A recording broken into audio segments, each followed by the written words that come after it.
राम राम किसान भाइयों, मैं नितिन फिर से हाजिर हूँ आपके अपने चैनल नितिन देओल में।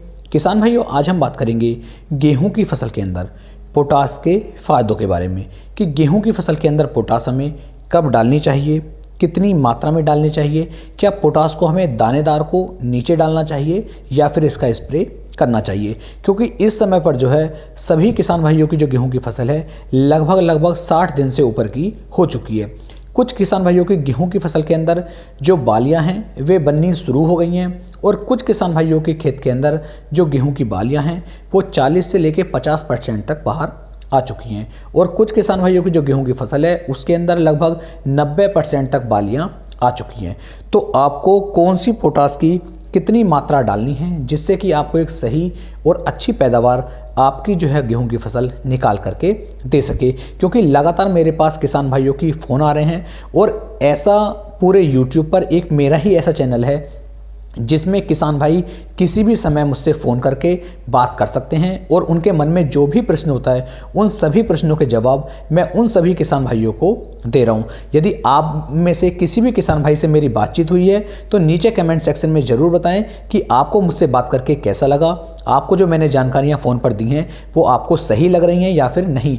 अन्य किसान भाइयों तक भी आप मेरे कॉन्टैक्ट नंबर को दे सकते हैं, अन्य किसान भाइयों तक भी आप मेरी वीडियो को पहुँचा सकते हैं जिससे कि किसान भाई वीडियो के माध्यम से भी अच्छी जानकारियाँ प्राप्त कर सकें और साथ ही साथ वे मुझसे फ़ोन पर भी बात कर सकें। क्योंकि सभी बातें जो हैं अगर मैं वीडियो में बताने लगूंगा तो वीडियो काफ़ी लंबी हो जाती है। लेकिन किसान भाइयों, आप मुझसे डायरेक्ट भी फ़ोन पर यदि बात करना चाहते हैं तो मेरा कॉन्टैक्ट नंबर है, इसे आप नोट कर सकते हैं। आप व्हाट्सएप पर भी मैसेज कर सकते हैं और डायरेक्ट किसान भाइयों मुझे फ़ोन भी आप कर सकते हैं। तो मेरा कॉन्टैक्ट नंबर है 9458761777। इस नंबर पर आप कॉल कर सकते हैं। तो किसान भाइयों, बात कर रहे थे पोटास के बारे में।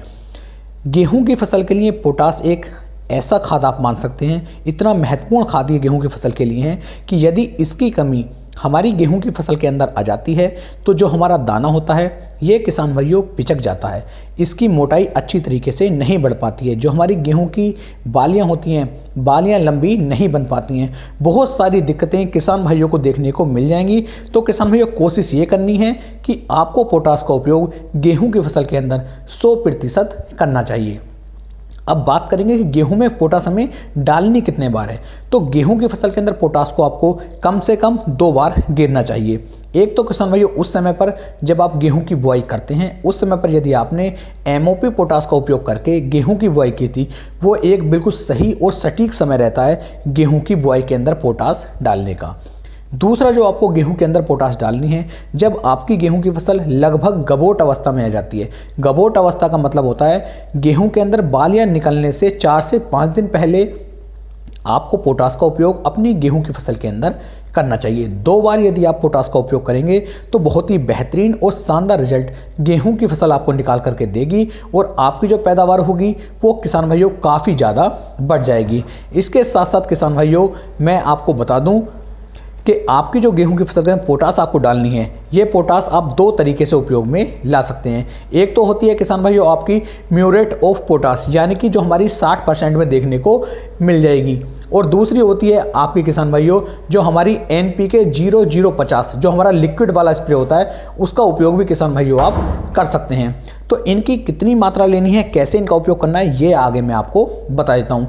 जो हमारा म्यूरेट ऑफ पोटास होती है इसकी मात्रा किसान भाइयों आपको 25 किलोग्राम प्रति एकड़ के हिसाब से गेहूं की फसल के अंदर डालनी चाहिए जब आपकी फसल गबोट अवस्था में आती है उस समय पर।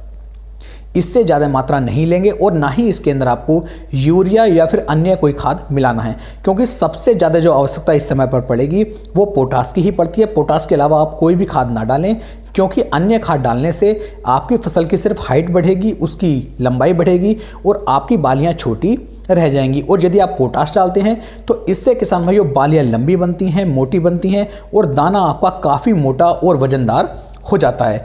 यदि आप MOP पोटास नीचे नहीं डालना चाहते या आप बिखराव उस पोटास का नहीं कर पा रहे हैं तो आप किसान भाइयों स्प्रे भी कर सकते हैं। तो स्प्रे के माध्यम से जो आपको करना है, आपको लेना है NPK 0050 यानी कि सल्फेट ऑफ पोटास को आपको लेना होगा। और इसकी जो मात्रा आप लेंगे वो लेंगे 1 किलोग्राम प्रति एकड़ के हिसाब से आपको सल्फेट और पोटास को ले लेना है। और इसके साथ में किसान भाइयों दूसरे खाद का आपको और उपयोग करना है। दूसरा खाद है हमारा बोरोन, और बोरोन जो आपका 20% वाला होता है उसकी मात्रा आपको किसान भाइयों लेनी है 100 ग्राम प्रति एकड़ के हिसाब से। 1 किलोग्राम सल्फेट और पोटास ले लीजिए, 100 ग्राम आप बोरोन ले लीजिए। दोनों को मिला करके लगभग 130 से लेके 150 लीटर पानी के अंदर मिला करके आप यदि इसका स्प्रे अपनी फसल पे करते हैं तो आपको काफ़ी अच्छी और शानदार पैदावार किसान भाइयों देखने को मिल जाएगी। जब तक आपके खेत के अंदर 50% बालियाँ बनती हैं तब तक ही आपको इस स्प्रे को करना है। उसके बाद यदि आप इसका स्प्रे करेंगे तो ज़्यादा अच्छे परिणाम किसान भाइयों देखने को नहीं मिल पाते हैं। रिजल्ट तो आपको मिलेंगे लेकिन 100% रेट नहीं मिलेंगे, 50 से लेकर 60% तक ही अच्छी पैदावार आपको देखने को मिलती है। तो कोशिश यही करनी है कि जब हमारी फसल गबोट अवस्था में आए या फिर हमारी जो गेहूँ है उसके ऊपर लगभग 50% बालियाँ बन जाती हैं तब तक ही आपको इसका उपयोग करना है। पोटाश डालने से आपको एक फ़ायदा और मिलेगा, फसल आपकी लगातार चमकदार बनी रहेगी, जो दाने का फुलाव होगा वो अच्छी तरीके से होगा। साथ ही साथ किसान भाइयों आपका पौधे का जो तना होता है, तना बहुत ज़्यादा मजबूत हो जाता है, जिससे जो आपकी फसल है अचानक से हल्की सी बरसात में या हल्की सी हवा चलने पर नीचे नहीं गिरती है। पौधा आपका बड़े अच्छी तरीके से खड़ा रहता है और आपकी पैदावार में कम से कम 10 से लेके 15% ज़्यादा बढ़ोतरी आपको देखने को मिल जाएगी। तो हमेशा कोशिश करें गेहूं की फसल के अंदर पोटास का 2 बार उपयोग करने का। ऐसा नहीं है कि कोई मैं इसका प्रमोशन कर रहा हूँ या इसका प्रचार प्रसार कर रहा हूँ, आप इसका रिजल्ट देख सकते हैं। 100% आपको अच्छे रिजल्ट देखने को मिलेंगे। यदि आप भी मुझसे कांटेक्ट करना चाहते हैं, मुझसे बातचीत करना चाहते हैं तो मेरे नंबर पे आप डायरेक्ट यदि फ़ोन करेंगे तो आपसे डायरेक्ट बात हो जाएगी। आप डायरेक्ट भी बात कर सकते हैं और आप अपने खेत की वीडियो बना करके मुझे भेजें, जिससे कि मैं खेत को देख करके आपको बता सकूँ कि आपके खेत के अंदर क्या दिक्कत, क्या परेशानी चल रही है, आपको क्या कार्य किस तरीके से करने हैं। तो यदि आप एक अच्छी पैदावार, एक अच्छी आमदनी का स्रोत प्राप्त करना चाहते हैं तो मेरे चैनल से इस तरीके से जुड़ सकते हैं। तो किसान भाइयों अपना प्यार और सहयोग मेरे साथ इसी तरीके से बनाए रखें। तो फिर मिलेंगे किसान भाइयों एक नई वीडियो में एक नई जानकारी के साथ।